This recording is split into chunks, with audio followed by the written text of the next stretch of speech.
Semangatmu yang panas membara. Assalamualaikum warahmatullahi wabarakatuh. Salam sejahtera untuk kita semua. Om Swastiastu, Namo Buddhaya, salam kebajikan. Selamat siang dan salam sahabat museum, museum di hatiku. Apa kabar sahabat museum semuanya? Lama kita tidak bersua dan kesempatan hari ini alhamdulillah kita dipertemukan dalam acara bincang publik Museum Benteng Frederiksburg Yogyakarta. Masih dalam suasana kemerdekaan, tema hari ini cocok sekali, yakni Semangat Merdeka, Kibarkan Sang Saka. Alhamdulillah telah hadir bersama kita Ibu Dr. Anda Ita Fathia Nadia MA. Apa kabar Ibu Ita? Sehat? Sehat, terima kasih. Selamat pagi. Ibu Ita adalah peneliti sejarah dan sekarang beliau menjabat sebagai Ketua RUAS, Ruang Arsip dan Sejarah Perempuan Indonesia. Partisipasi sahabat museum sangat ditunggu di live IGTV Museum Benteng Frederiksburg Yogyakarta, dan 10 partisipan beruntung akan mendapatkan merchandise atau souvenir yang menarik. Sahabat museum penasaran dengan apa yang akan kita bahas pada pagi hari ini? Tahan sahabat dulu, karena setelah ini kita akan mendengar sambutan dari Kepala Museum Benteng Frederiksburg Yogyakarta. Ya, bahkan dunia, selamat pagi, selamat bertemu kembali dengan Museum Benteng Frederiksburg Yogyakarta dalam acara bincang publik. Pada pagi hari ini kita berbahagia sekali masih dalam suasana kemerdekaan, ya, peringatan kemerdekaan. Ada satu momen yang nanti akan dibahas oleh ahlinya, oleh Ibu Ita Nadia, Bu Ita Fathia Nadia. Beliau sangat ahli dalam bidang utama penelitian perempuan, ya, tadi sudah disampaikan oleh Mas Banu yang nanti memandu acara pada pagi hari ini. Nah, yang tentu nanti sahabat museum akan tahu banyak fakta-fakta baru, ya Bu, ya, yang nanti sebetulnya belum terkuak di di penelitian sebelumnya, yang sekarang mungkin nanti Ibu Ita bisa menjelaskan kepada sahabat-sahabat museum. Nah, kami tetap selalu akan menemui sahabat-sahabat museum dalam suasana darurat COVID. Kita sudah 5 bulan ini mengudara atau lewat online karena kondisi tidak memungkinkan. Nah, monggo kami persilahkan untuk nanti bisa bertanya-tanya kepada narasumber kita. Saya kira itu saja yang dapat kami sampaikan. Terima kasih. Assalamualaikum warahmatullahi wabarakatuh. Waalaikumsalam. Sahabat museum, kita flashback ke 75 tahun yang lalu. Berita proklamasi pada tanggal 17 Agustus 1945 disambut gembira oleh kaum muda Yogyakarta. Pada tanggal 21 September 45, mereka berkumpul di depan Balai Mataram yang sekarang menjadi Gedung X Seni Sono. Mereka berkumpul, kemudian bersama-sama untuk mengibarkan secara beramai-ramai sang merah putih.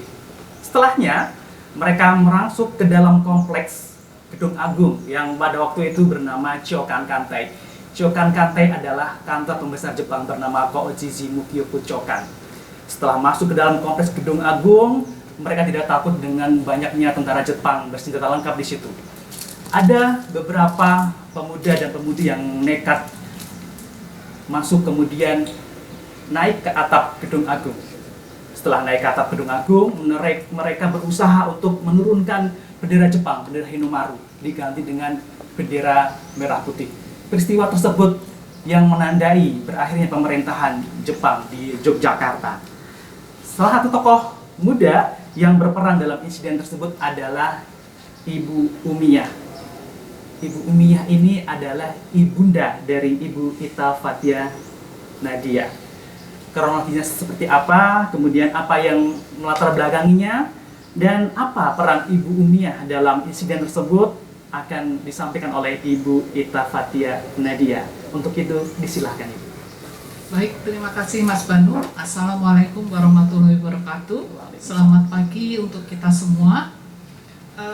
Terima kasih saya atas nama keluarga, tapi juga atas nama rakyat Yogyakarta. Berterima kasih bahwa momen penaikan bendera merah putih oleh 2 orang perempuan, yaitu Umiyah dan Ngaisyah, diangkat menjadi tema di dalam bincang-bincang museum hari ini.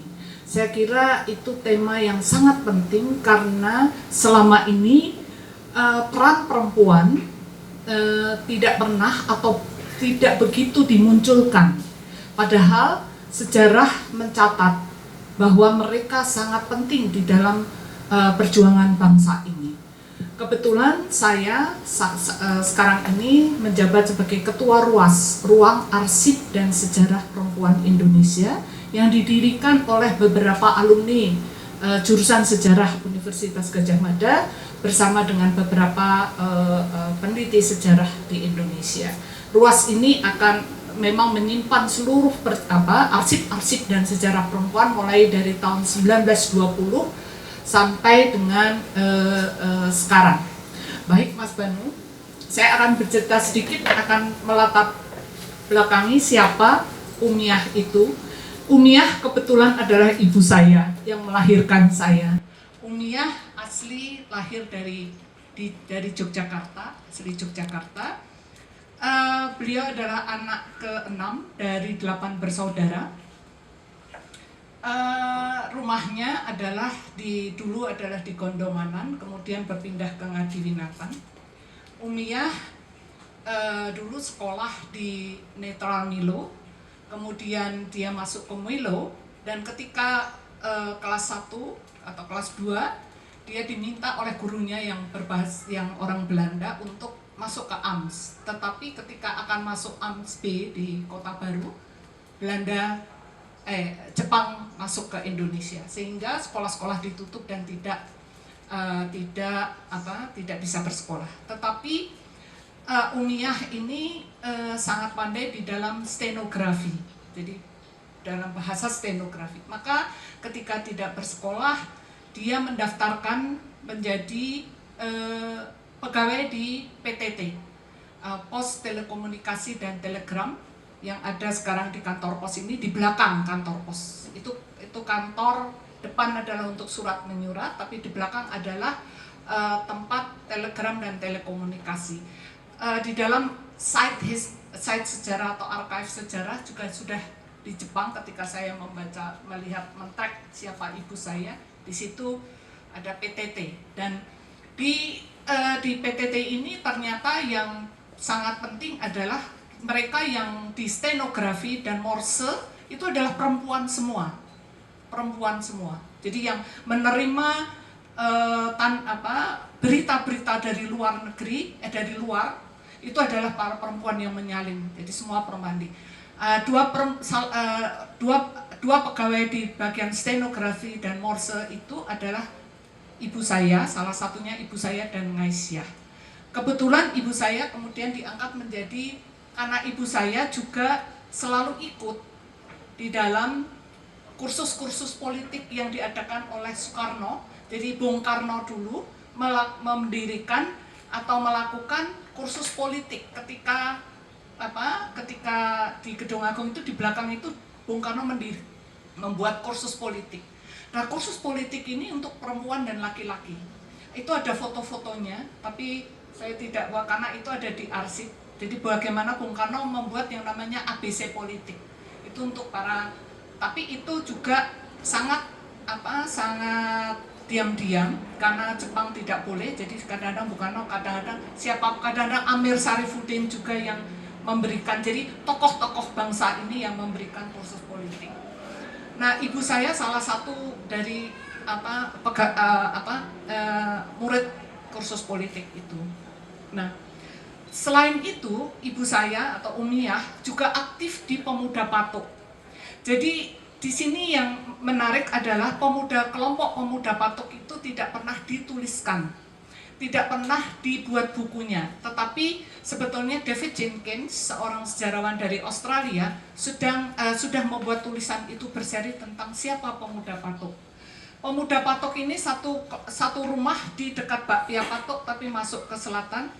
Itu adalah rumah yang kursus untuk Marx House. Jadi dari tahun 48 ketika peristiwa Madiun, atau sebelum peristiwa Madiun, itu sudah tahun 43 sejumlah pemuda yang tergabung dalam Partai Sosialis waktu itu mendirikan yang namanya Marx House di Kampung Patok.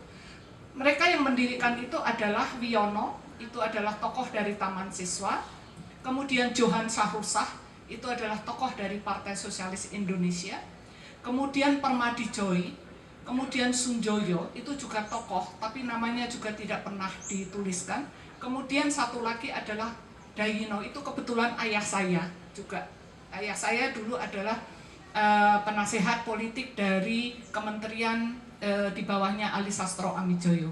Jadi mereka mendirikan kelompok Pemuda Patok. Kelompok Pemuda Patok ini gerakannya adalah gerakan bawah tanah. Dan di situ terhimpun banyak sekali laki-laki dan perempuan, Mas. Jadi ibu saya salah satunya, dan di situ kursus-kursus politik. Nah, di Pemuda Patok itu dulu belum terpecah menjadi PSI maupun PKI, masih satu Partai Sosialis. Dan kemudian Partai Sosialis pecah menjadi dua, menjadi PKI dan PSI. Nah, tapi Pemuda Patok semua ada di situ, baik yang kiri maupun yang Partai Sosialis. Di situ ada Aidit, ada Syam Kamarusaman, bahkan di dalam nanti sejarah bisa dibaca dalam buku-buku sejarah, nama bahkan dari bukunya Ben Anderson, dari bukunya Kehin, itu semua dituliskan bagaimana Aidit, Syam Kamarusaman, semua tokoh-tokoh bangsa yang itu ada di Pemuda Patok. Nah, salah satunya adalah ibu saya ikut di situ. Sebagai orang yang fasih berbahasa Belanda dan berbahasa Jepang, ibu saya tidak pernah dicurigai, tapi ibu saya bermain di dua kaki bersama Ngaisyah. Saya perpendek saja. Ibu saya dan Ngaisyah itu pintar bahasa Belanda dan bahasa Jepang, sehingga mereka tidak dicurigai sebagai anteknya dari gerakan bawah tanah. Dan memang gerakan bawah tanah Pemuda Patok ini sangat militan. Saya bisa cerita, kebetulan bapak waktu beliau masih hidup, bapak saya meninggal tahun 2000, ibu saya meninggal tahun 2011. Beliau bercerita kepada anak-anak bagaimana ayah saya selalu membawa kapsul, dan ibu saya juga membawa kapsul yang isinya arsenik, Mas. Ketika nanti ditangkap Jepang, ketahuan bahwa dia bergerakan di bawah tanah, arsenik itu harus dimakan. Jadi dia tidak boleh membuka jaringan-jaringan bawah tanah di Yogyakarta kepada Jepang. Jadi dia harus bunuh diri dengan memakan semua arsenik. Jadi tokoh-tokoh di Pemuda Patok itu semua dibekali dengan arsenik, termasuk ibu saya. Jadi ibu saya sendiri sebagai perempuan, saya sampai, kamu nggak takut? Enggak, karena ini adalah memperjuangkan bangsa ini. Nah, di Pemuda Patok salah satu anggotanya adalah Rusli, seorang pelukis terkenal yang meninggal tahun 2004 atau 2003. Rusli, dia punya sanggar, punya rumah di Jalan Monjali sana, tapi sudah dijual. Rusli ini pamong Taman Siswa. Jadi Pemuda Patok yang menginisiatifi, sebetulnya serangan Fajar itu adalah Pemuda Patok bersama Sultan, tapi oleh penguasa Orde Baru itu dihilangkan karena Pemuda Patok ini memang berhaluan Marxis, ya, dan memang, tapi mereka semua kita bisa lacak nama-nama, semuanya itu nama-nama orang-orang yang memang dulu di dalam gerakan bawah tanah di Jepang, tapi juga mempengaruhi mereka juga berhubungan dengan kelompok-kelompok aktivis di Jakarta. Singkat kata adalah ibu saya ketika akan setelah proklamasi kemerdekaan, digodoklah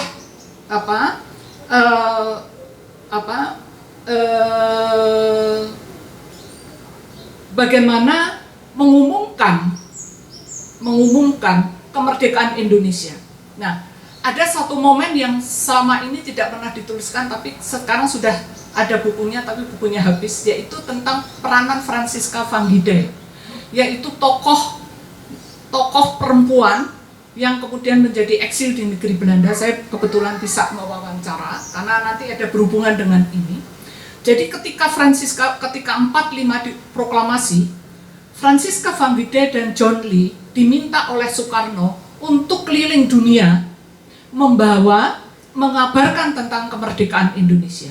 Nah, John Lee ini seorang tokoh Cina angkatan laut yang juga tidak pernah dituliskan karena kemudian terbunuh.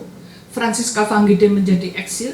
Franziska van Gide membawa sejumlah lukisan yang dibuat oleh Sujoyono, oleh Avandi, oleh Basuki Reksobowo, dan lukisan-lukisan ini dibawa untuk berkeliling dunia mengabarkan tentang kemerdekaan Indonesia.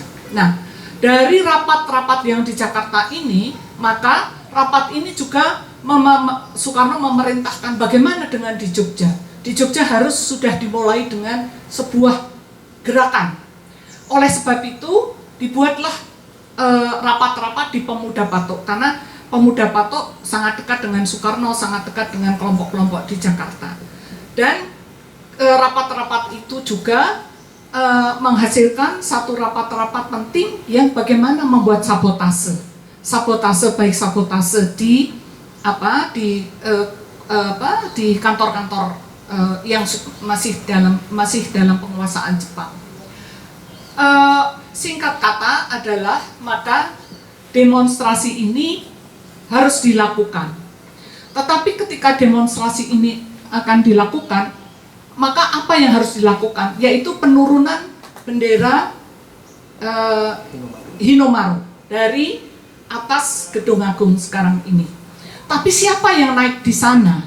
Karena tentara Jepang sudah berjaga di sini. Ini di sini nih sebetulnya lukisan ini tidak seperti ini kalau dari fotonya. Di dalam foto ini di sini ini tentara Jepang penuh sekali. Di bawah ini penuh. Di bawah ini penuh. Nah, maka ketika itu rakyat juga sudah ada di sini sono Mas, betul. Rakyat di sini sono tapi yang boleh masuk ini hanya ini sudah dijaga, ini nggak ada di sini. Ini tentara Jepang semua. Kenapa Aisyah dan Umiyah bisa masuk? Karena Aisyah dan Umiyah adalah pegawai PTT. Maka ya waktu itu ibu saya masih sangat muda, tahun 45 September yaitu. Itu ibu saya dan Aisyah ditunjuk. Bagaimana kamu bisa?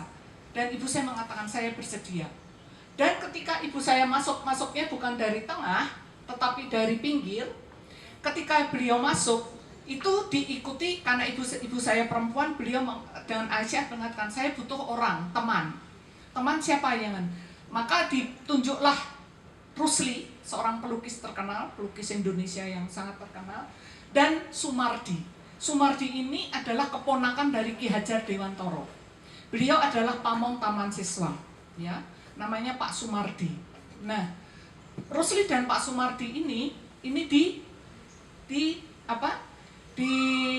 diizinkan untuk masuk ke dalam sini. Nah, kemudian ini harus bendera itu dibawa oleh Aisyah. Jadi Aisyah dan Umiyah, bendera dibawa oleh Aisyah di dalam bajunya. Dan kemudian Rusli dan Sumardi di belakang di seni sono dulu belum ada temboknya, itu disiapkan tangga. Tangganya itu bukan satu begini, tetapi tangganya dua karena tinggi. Tangganya dua, ini ada disambung untuk sampai ke sini. Maka secara cepat tangga itu dikirimkan dari sisi selatan Gedung Agung, dibawa oleh beberapa orang untuk ditaruh di sini. Dengan cepat di sini, saya berdiri sedikit ya Mas ya. Jadi tangga dari sini langsung dikirim oleh 4 orang, kemudian dinaikkan ini 2 tangga, diikat di tengah, dan kemudian sebelah selatan itu Rosli, sebelah utara itu Sumardi. Memegang tangga, kemudian yang naik duluan adalah Ngaisyah. Yang naik duluan adalah Ngaisyah, ibu saya kedua. Ibu saya kedua, di sini tidak ada nih, ini tidak ada, di dalam foto asli tidak ada. Aisyah sama ibu saya langsung menurunkan menarik bendera, ini bendera Hinomaru diturunkan. Ketika ibu saya itu tidak ada pembagian tugas, tidak ada, itu menurut mereka itu secara insting saja. Ibu saya begini, Ngaisyah menaikkan merah putih. Jadi Ngaisyah, ibu saya ada di sini, Ngaisyah di sini. Jadi dia yang menaikkan bendera. Ibu saya ada di sini yang menyobek itu. Nah, kemudian dengan cepat itu cepat sekali dan kemudian mereka turun.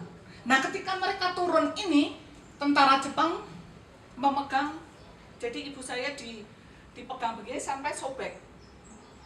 Aisyah juga begitu. Tapi Rosli dan Sumardi bisa lolos. Jadi ibu saya dan Aisyah memang seperti begitu, tentara Jepang langsung fokusnya di dua perempuan ini. Rosli dan Sumardi lolos ke sini. Tapi ada satu Jepang yang mengatakan, oh itu pegawai. Jadi di sini sudah ramai sekali dan merengsak masuk. Ini merengsak masuk, tetapi di foto yang dua foto itu tidak kelihatan sampai masuknya, cuma itu foto itu dan cerita dari ibu saya sama Rosli sama Sumardi. Nah ini kemudian mereka baru masuk. Jadi secara tiba-tiba si tentara Jepang juga tidak ngeh bahwa karena ibu saya dikenal oleh ketua direktur PTT-nya itu orang Jepang itu, sehingga mereka tidak tahu bahwa si Ngaisyah sama Umiyah ini akan naik dan menurunkan itu. Dan begitu turun, begitu ini sobek, ibu saya ditarik lagi entah sama siapa ke arah selatan. Ke arah selatan kemudian keluar seperti itu. Nah, jadi itu proses dari penurunan bendera Hinomaru ketika itu. Nah, kemudian ibu saya dan Umiyah dan Ngaisyah pulang lagi ke mana? Ke kantor, di belakang kantor pos. Dan ketika itu sebetulnya waktu masuk ibu saya dibilang begini, kamu jangan masuk lagi ke sini, kamu harus keluar dari sini karena sudah ada selentingan jadi dari teman-temannya yang mereka akan menangkap kamu. Dan kalau kamu tertangkap, kamu berdua pasti akan dihabiskan oleh Jepang. Karena sebelum itu di Wirogunan, jadi pegawai di stenografi itu ada 4. 1 perempuan kebetulan itu tertangkap menyadap kiriman-kiriman berita-berita dari luar, dan itu tertangkap, dia ketahuan, dia perempuan, dan dibunuh di Wirogunan oleh Jepang. Jadi mayatnya ditemukan, itu perempuan, ibu, saya lupa namanya, tapi ini dulu ibu saya cerita. Jadi itu terbunuh, maka teman-temannya bilang, kamu jangan masuk lagi, kamu tadi sudah menurut, kamu tidak boleh masuk ke kantor lagi, kamu harus pergi menghindarkan. Kemudian oleh beberapa temannya, ibu saya dan Ngaisyah dibawa ke daerah Imogiri untuk disimpan atau dan mulailah pencarian dari 2 orang ini untuk ditangkap. Tetapi ya bersyukur sampai ibu saya tidak pernah tertangkap, karena kemudian ini perjuangan bawah tanah itu tidak saja melibatkan para pejuang, tetapi juga melibatkan rakyat. Nah, di dalam majalah Historia yang beberapa waktu lalu yang ditulis oleh Nurjanti tentang peran perempuan Yogyakarta, itu menarik sekali bagaimana para penjual di Pasar Beringharjo, Mas, itu juga menjadi alat dari kaum nasionalis bawah tanah untuk memberikan berita-berita. Nah, ibu saya dan Ngaisyah kembali ketika masih bekerja di PTT, mereka itu setiap malam tidak pernah pulang. mereka selalu duduk di kantor untuk menyadap seluruh berita yang dari Jepang, dari mana-mana. Dan kemudian karena ibu saya fasih berbahasa Jepang, mereka berdua fasih berbahasa Jepang, sehingga sadapan itu bisa diterjemahkan ke dalam bahasa Indonesia dan bahasa Jawa, kemudian dikirimkan kembali untuk para baik ke Jakarta maupun ke mana di Jogja. Jadi tugas mereka sangat penting untuk untuk menyadap. Nah, setelah peristiwa itu, kemudian ibu saya ditarik, kemudian Partai Sosialis pecah, kemudian ada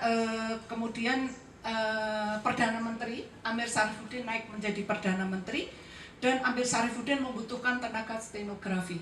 Maka ibu saya ditarik menjadi sekretaris dari Perdana Menteri Amir Syarifuddin untuk menjadi ahli stenografi. Tapi kemudian entah kenapa ibu saya tidak mau bercerita banyak tentang kenapa dia keluar. Setelah keluar, dia ditarik menjadi ahli stenografi di kantor Perdana Menteri Sultan Syahrir. Dan kemudian ibu saya menjadi ahli stenografi untuk sampai pemerintahan Perdana Menteri Sultan Syahrir berakhir. Nah, kemudian ibu saya menikah dengan salah satu pendiri Pemuda Patok, yaitu ayah saya. Dan mereka, saya baca surat bapak ibu saya sering, mereka tidak akan menikah ketika itu sebelum semuanya beres. Jadi waktu itu kemudian bapak saya pergi ke Yugoslavia karena bapak saya masuk ke Partai Sosialis Indonesia, kemudian dikirim ke Yugoslavia, baru pulang. Kemudian ibu saya menikah dengan ibu saya baru tahun 51. Jadi sepanjang itu mereka tidak pernah, artinya partai, kalau belum Indonesia merdeka dan kita bisa bebas dari seluruh penjajahan, kita tidak akan menikah. Dan beliau menikah tahun 51 di Jogja dan tinggal di Ngadiwinatan. Dan yang menarik adalah ibu dan bapak saya selalu sampai sekarang tidak pernah mendapatkan surat apapun, surat veteran atau apapun, karena menurut beliau berdua adalah ini bagian dari ibadah kepada kemerdekaan, kepada bangsa. Jadi mereka hidup sangat sederhana di kampung Ngadiwinatan dengan sederhana, dan saya sangat bangga dengan ibu bapak saya, meskipun bapak saya seorang sarjana, tetapi ijazahnya tuh disobek-sobek pada dia lulusan Institut Teknologi Bandung. Ijazahnya katanya begini, rakyat dan bangsa ini tidak tanya, kowe ijazahmu endi, tapi yang ditanya adalah komitmenmu, integritasmu. Jadi itu cerita tentang bagaimana ibu saya, dan ibu saya setelah tidak hidup di kampung, menjadi aktivis kampung. Beliau punya koperasi untuk ibu-ibu miskin, beliau punya sekolah untuk mendirikan sekolah untuk ibu-ibu, dan sampai sebulan sebelum meninggal dia masih ngurusin untuk anak-anak yang tidak bisa sekolah di kampung-kampung di sini. Padahal mungkin sedikit cerita latar belakang, ibu saya adalah cucu dari Sultan ke-7 dan ayahnya cukup tetapi semuanya ibu dan bapak saya memilih untuk meninggalkan seluruh atribut itu, dan dia tetap konsisten pada memperjuangkan kemerdekaan. Dalam arti kemerdekaan itu adalah kemerdekaan bebas dari penindasan, bebas dari kemiskinan, dan untuk meningkatkan pendidikan. Itu Mas Banu. Jadi kira-kira ceritanya ibu saya. Jadi kalau kembali di sini sebetulnya ini imajinasi Pak Wardoyo ya, tidak apa-apa. Tetapi itu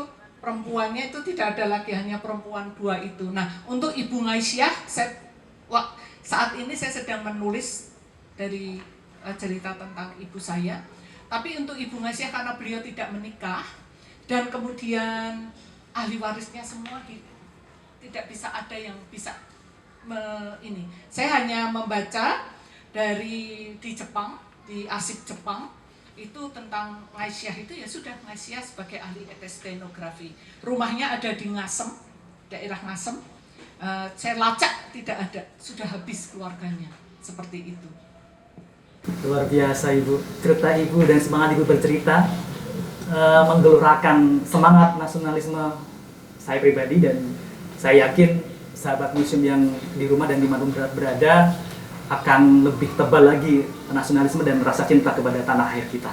Dan sudah banyak yang bergabung dalam IGTV Live Museum Frederiksberg Yogyakarta ini. Kita sapa beberapa yang sudah bergabung. Di sini ada Mutolib, Teacher of History. Jadi ini Mutolib bertanya, Ibu, kenapa saat ini para pemuda Indonesia sangat kurang keberanian nasionalisme dan patriotismenya dalam hal gaya hidup dan selalu kebarat-baratan? Apakah ada solusi di balik itu semua itu? Gitu. Dan ada lagi yang lain dari akun A.cp98 menanyakan, Bu, mengenai kemerdekaan sendiri, apakah benar bangsa ini sudah merdeka? Sebenarnya esensial merdeka itu seperti apa? Begitu itu. Monggo dijawab. Ini pertanyaan yang susah-susah semua. Kayaknya Mutolib itu kayaknya dari jurusan sejarah kalau nggak salah. Dulu kayaknya adik kelas saya kalau nggak salah, atau kakak kelas saya. Dia guru sejarah sekarang.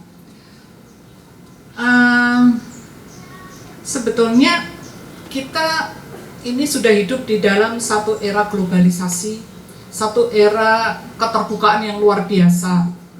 Sebetulnya kalau menurut saya kita tidak bisa kembali kepada masa lalu, karena sekarang ini kita hidup dalam era digital, dalam era global. Keterbukaan semuanya itu sudah sangat luar biasa. Sekarang yang nomor satu adalah bagaimana kita merumuskan kembali kemerdekaan itu dalam konteks kekinian. Jadi ini yang penting, kontekstualisasi dari apa yang disebut sebagai kemerdekaan dalam era global, dalam era digitalisasi. Dan orang muda sekarang tidak bisa kita bilang, oh harus angkat senjata, harus begini, tidak.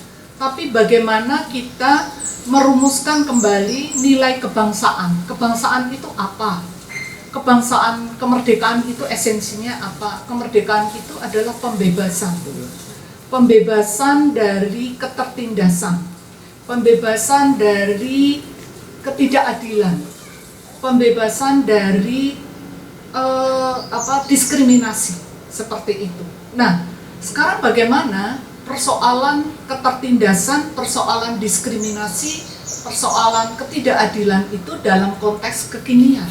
Itu yang harus sekarang ini dirumuskan kembali dan dikontekskan dengan sekarang. Satu contoh misalnya, apakah pendidikan sekarang, pendidikan kita sudah merata? Kenapa pendidikan kita mahal? Kenapa pendidikan kita jenjangnya terlalu besar? Ada anak-anak yang tidak bisa sekolah, tapi ada anak-anak yang bisa sekolah dan tinggi sekali, sehingga terjadi satu jenjang yang luar biasa. Ada ketertinggalan, ya, ada ketertinggalan yang luar biasa. Nah, ini yang harus dipikirkan. Bagaimana kita memikirkan nilai pendidikan? Menurut saya pendidikan ini adalah pintu gerbang menuju untuk kita melawan diskriminasi, untuk melawan ketidakadilan itu lewat pendidikan. Tapi ketika pendidikan terjadi kesenjangan yang cukup lebar, ini yang harus dipikirkan. Dan menurut saya adalah menjadi penting untuk tidak lagi, ini biasanya kadang-kadang saya tidak setuju dengan orang-orang tua, kadang-kadang kowe iki ndelok jam aku ki yang terbaik itu orang tua. Tidak. Kita harus sebagai orang tua atau sebagai generasi yang senior, kita harus masuk kepada generasi milenial. Dengan cara apa? Kalau saya misalnya dengan cara kalau tadi ya dengan kemerdekaan, dengan cara merekonstruksi sejarah. Sejarah itu tidak lagi diajarkan yang begini-begini, enggak. Seperti ini, lewat Instagram ini adalah menjangkau milenial tentang sejarah. Podcast. Nah, kami juga di RUAS akan membuat podcast tentang sejarah perempuan. Lewat podcast itu misalnya 15 menit, setengah jam bisa didengarkan oleh orang muda, dan kita harus menurunkan pemahaman sejarah ke dalam cara berpikir milenial lewat podcast, lewat bahasa-bahasa yang mudah seperti itu. Ini yang saya kira harus diperjuangkan. Jangan melihat sejarah dari perspektif saya yang tamat UGM tahun 87 dengan bahasa-bahasanya masih profesor-profesor yang lama, tidak. Sekarang harus dengan cara yang baru seperti itu. Satu lagi, kemerdekaan juga ini menurut saya adalah merekonstruksi sejarah kembali. Ini sejarah dalam buku sejarah itu banyak sekali hal-hal yang tidak dituliskan. Maka kita harus mengembalikan sejarah dengan perspektif keadilan. Mereka yang dulu memberontak ya harus ditulis di dalam sejarah seperti itu. Satu contoh, banyak pamong taman siswa itu yang sangat militan seperti Pak Sumardi yang saya katakan tadi. Pak Sumardi ini kebetulan dikirim ke Pulau Buru. Dan dia tidak pernah dituliskan, padahal dia pamong dan dia bagian dari membangun taman siswa, dan dia sangat dalam kurikulum taman siswa dia ikut semua.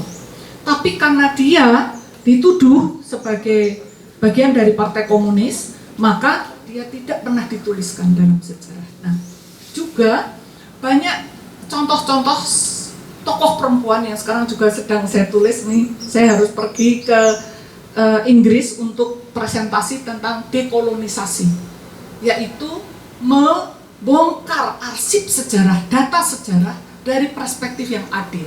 Ada seorang ibu bernama Setiati Surasto. Setiati Surasto ini seorang anak tokoh NU, tapi dia adalah tokoh buruh perempuan yang memperjuangkan dan tentang hak buruh. Dan pada 1 Mei 1946 itu Setiati Surasto membuat demo besar-besaran di Jakarta, tapi itu tidak pernah dituliskan.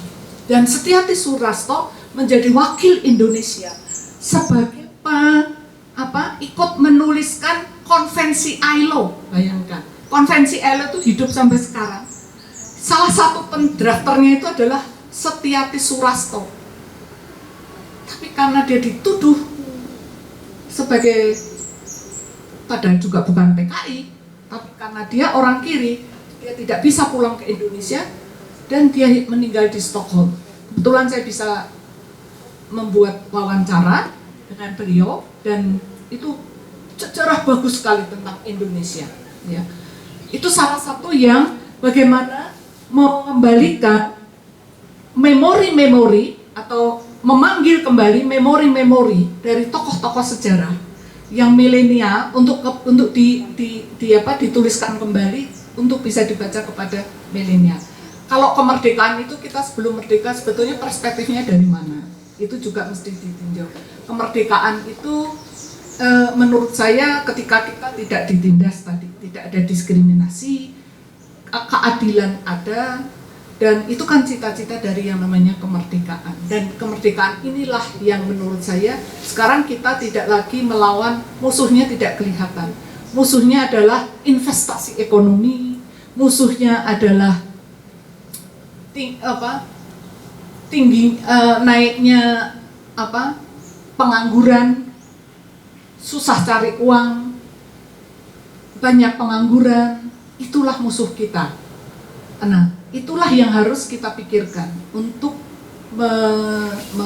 merumuskan kembali atau melihat kembali kemerdekaan itu. Jadi saya pikir kemerdekaan itu harus disuarakan kembali, harus dirumuskan kembali dari perspektif pengalaman kaum perempuan, kaum muda mereka yang tak ber-KTP atau tak bertanah, atau mereka yang tidak. Itulah kemerdekaan atau nasionalisme itu, seperti itu. Satu contoh sebelumnya, di Papua, saya kebetulan penelitian ke Papua. Di sana, di Papua Utara, itu orang berbahasa Indonesianya bagus sekali. Bagus sekali, tata bahasanya bagus. Saya tanya, kenapa? Karena kalau kita tidak berbahasa Indonesia dan berbahasa daerah, kita mati. Jadi apakah itu nasionalisme? Dengan cara pemaksaan. Salah satunya contohnya itu. Sementara orang-orang yang dianggap sebagai kiri dan pernah ditahan ini banyak sekali, kebetulan saya juga meneliti mereka. Itu mereka tidak dianggap nasionalisme, padahal mereka NKRI harga mati, tapi tidak dianggap sebagai nasionalisme karena mereka dituduh sebagai komunis seperti itu, atau dituduh sebagai apa. Jadi ini yang saya kira harus dirumuskan kembali, Mas. Kemerdekaan itu harus dirumuskan, harus didengarkan dari orang muda itu seperti apa, jangan dari perspektif orang tua saja. Gitu. Baik, itu tadi jawaban yang luar biasa dari Ibu Ita mengenai bagaimana memaknai kemerdekaan. Dan sudah banyak pertanyaan yang ditujukan pada diskusi kita pagi hari ini, tapi memang waktu kita terbatas. Ini ada pertanyaan, Ibu, mungkin sangat terkait dengan peristiwa Hinomaru. Jadi ini ada Kak Erwin DJ izin nanya, sejauh mana keterlibatan kedua Ibu Umiyah dan Ibu Ngaisyah dalam peristiwa serbuan Kota Baru 7 Oktober 1945. Jadi memang setelah peristiwa Hinomaru memancing beberapa peristiwa, diantaranya peristiwa pertempuran Kidul Butai di Kota Baru, kemudian penyerbuan pos polisi di Gayam, dan juga penyerbuan di kantor Berita Sinar Harapan yang sekarang menjadi Kedaulatan Rakyat. Bagaimana menurut Ibu? Baik, terima kasih. Kebetulan sesudah peristiwa penurunan bendera Hinomaru, dua orang ini kan tidak boleh lagi ada di kantor karena dia sudah di blacklist begitu ya. Nah, yang terpenting adalah bahwa tetapi ibu saya kebetulan masih bisa berhubungan dengan orang-orang yang masih ada di dalam kantor itu untuk menarik berita-berita yang isinya adalah di mana posisi Jepang, bagaimana Jepang kemana dan semuanya itu. Nah, itu di situ ibu saya, karena yang masih berada di dalam kantor itu tidak begitu fasih berbahasa Jepang. Jadi biasanya ibu saya ada di daerah Bantul karena disimpan. Jadi ibu saya berita-berita yang disadap oleh teman-temannya dikirim ke ibu saya dan Ngaisyah untuk diterjemahkan di persembunyiannya, untuk kemudian terjemahan itu disebarkan ke para laskar-laskar dan juga lewat pemuda patok dan semuanya seperti itu, Mas. Jadi secara langsung ikut nyerbu tidak, karena menurut ayah saya penyerbuan itu semuanya hampir laki-laki semua. Peristiwa-peristiwa itu semua laki-laki. Tetapi peranan ibu saya adalah menerjemahkan seluruh berita-berita yang dari dalam untuk diterjemahkan pakai bahasa Indonesia dan bahasa Jawa, seperti itu, Mas. Baik. Nah, ada pertanyaan lagi yang berkaitan. Jadi dari Diarea izin bertanya, sebenarnya siapakah yang menginisiasi atau memerintah Ibu Umiyah dan Ibu Ngaisyah untuk menurunkan bendera Jepang? Apakah ini gerakan spontan atau sudah terencana? Sebetulnya belum terencana, tetapi belum terencana sejak awal. Ketika demo mereka tidak berpikir bagaimana bisa menurunkan bendera itu. Tetapi kalau menurut ibu saya bilang ini koyo mendapatkan wangsit Jadi ibu saya jadi tidak terencana, tetapi ibu saya ikut di situ dan langsung ada sekelompok pemuda yang kebetulan dari Taman Siswa dan Pemuda Patok yang itu bendera harus diturunkan. Ya siapa yang bisa? Maka ibu saya dan Aisyah bilang, kamu berani, dan langsung mereka berdua jalan ke sini dari sebelah ini, kalau ini selatan ya, dari jalan, dan kemudian ibu saya, tapi saya harus diikuti, harus ditemani oleh laki-laki. Nah, waktu itu Rusli dan Sumardi yang kemudian saya temani begitu. Dan di sini kata ibu saya di pintu yang paling selatan itu komandan Jepangnya itu yang dia sudah mengenal ibu saya. Jadi ketika ibu saya datang itu tidak begitu dianggap sebagai membahayakan atau mau melakukan apa begitu. Mereka jadi seperti enggak, ya spontan gitu loh, tidak direncanakan, karena memang bagaimana mau menurunkan Hinomaru dengan tentara Jepang sebanyak ini, seperti itu. Nah, itu yang terjadi. Jadi tidak spontan, tidak direncanakan, tapi juga spontan, dan itu kalau ibu saya bilang, aku sekarang kalau waktu beliau masih hidup, aku nak sholat ki sok kaget, kok aku iso begitu ya. Jadi ibu saya sesudah sholat biasanya, kok biar aku iso, padahal aku mati, taruhannya tuh mati gitu lah. Tapi kok aku iso begitu. Ini karena dia bilang kan ini karena bantuan dari Allah, dia bilang begitu. Dan dulu mereka berdua ketika mereka turun kan ininya disobek, jadi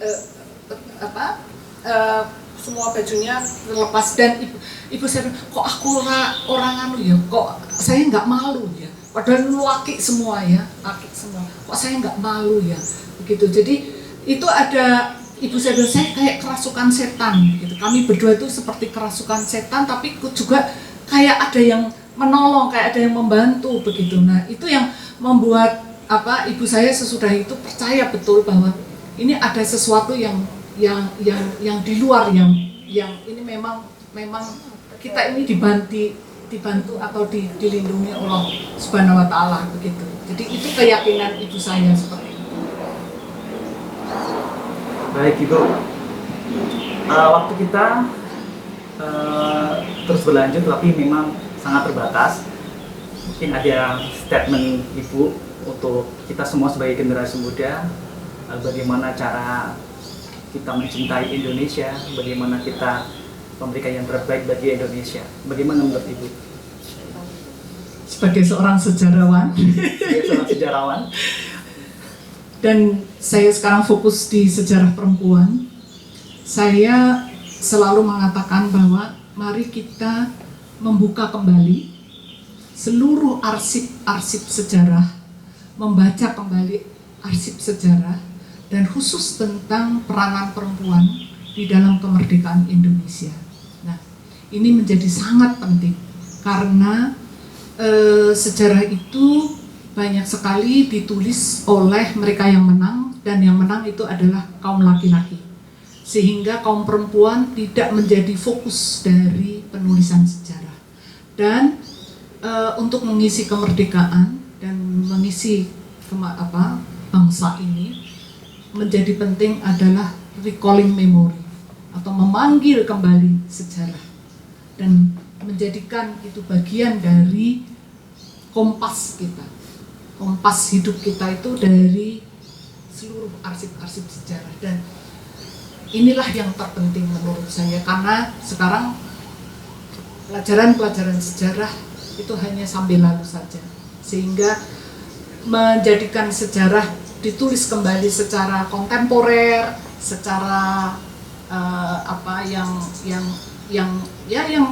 bisa diterima milenial tadi, seperti saya katakan, lewat podcast, lewat IG seperti ini luar biasa menurut saya, dan itu harus terus menerus disosialisasikan.